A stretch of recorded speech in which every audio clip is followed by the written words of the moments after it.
Okay, this is Ringwalk Media in association with Redline Specialist Cars, Highland Whiskey Clan, One-to-One Boxing Gyms, and Glovebox Management. Mr. Frank Smith, how are you? You're like an F1 race car driver with all those sponsors. Oh, it'd be nice, wouldn't it? Yeah, you need. Well, I'll you know turn the it red round line for you as well. Speak to you later. You know the Redline guys. Yeah, lovely cars. Yeah. Which one have you bought? No, I don't know. I'm a humble. I don't drive. I'm never here. So the McLaren parked out at the front isn't yours? That's not mine. Must Unfortunately, not. Must have a Eubank With the name one on it. Frank Smith on it. No. Well, listen, good press conference. Nice to see Jack Catterall back in and having another go. Unusual matchup, but a really good one, I think. Yeah, look, it's about making fights that people are intrigued by, and I think that's what this fight brings. You know, Jack Catterall coming off the back of a tough night against Arnold Barboza. I think he'll be kicking himself. He could have done more in that. Harlem Eubank on a great run, great win against Tyrone McKenna in his last fight out. Yep. And I think the perfect fight for both guys. I think whoever comes through this sets themselves up for a big opportunity in the 147 division. And do you think Jack will stay there if he does win this fight? Look, I think he can still make 140, but I think it's not as enjoyable as it used to be, I'm sure. No. It gets tougher the longer you're in the sport. He's 31. So he can definitely do 140 still, but if there's opportunities at 147, he'll stay there. I was speaking to Jamie Moore, and he was saying people are looking at this the wrong way round, seeing Jack going up is a negative. Actually, it's a positive because he's a beast at 147. 100%. I've always said it when he makes weight. He pushes himself to make that weight, as a lot of fighters do, obviously. Yeah. So I think the 147 will suit him.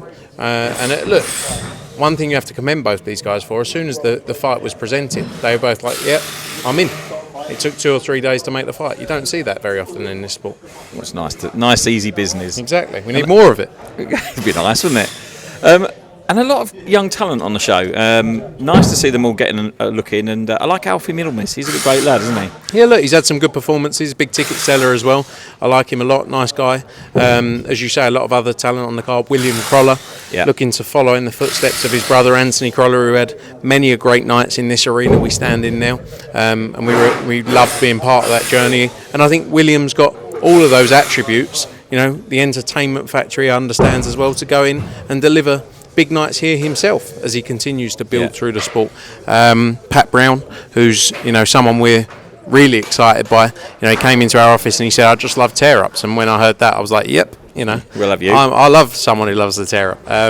Excited about the Pat Brown journey. He obviously had his professional debut in Altrincham, sold over 1,000 tickets. He's back out in Birmingham, and then 2 weeks later, back out on this show. So the key is for him keeping him active, keep that momentum, keep building. And then obviously Leo Atang's professional debut. Yeah. Someone we're very excited by. Every promoter in the sport wanted to sign Leo Atang. Looking forward to the start of that journey. It's going to be a long journey. Got to build him in the right way, but we believe we can do it, and we believe he can go all the way.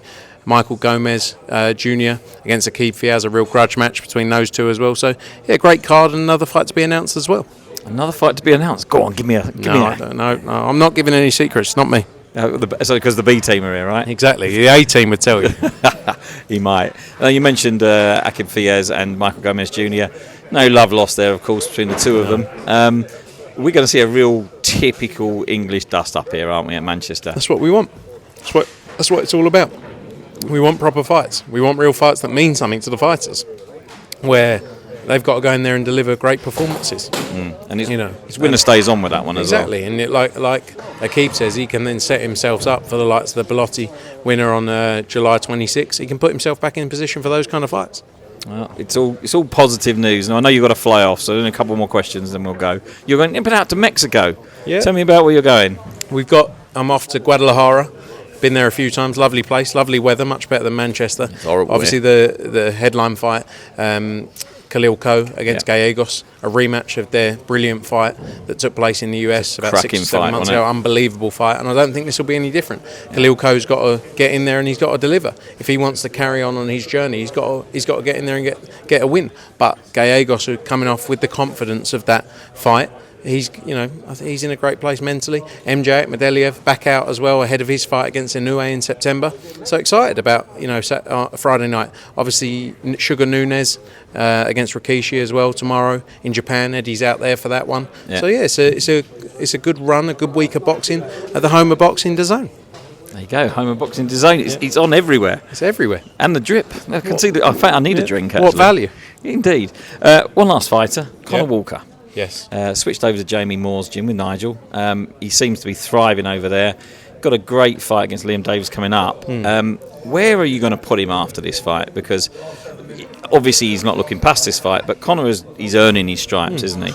Look, he's in a great place. Look, he had a close fight against Lewis Crocker previously as well, didn't he? Yeah. You know, what a win he had back in Nottingham in January to grab that British title. Liam Taylor, you know, is a real fight in its own right, though. He's got to get through this on June 21st in Birmingham, and he puts himself in a great position. Look, there's talk of a lot of fights out there, but he can't be looking past that. You know, one that's been mentioned is a possible Pat McCormack fight.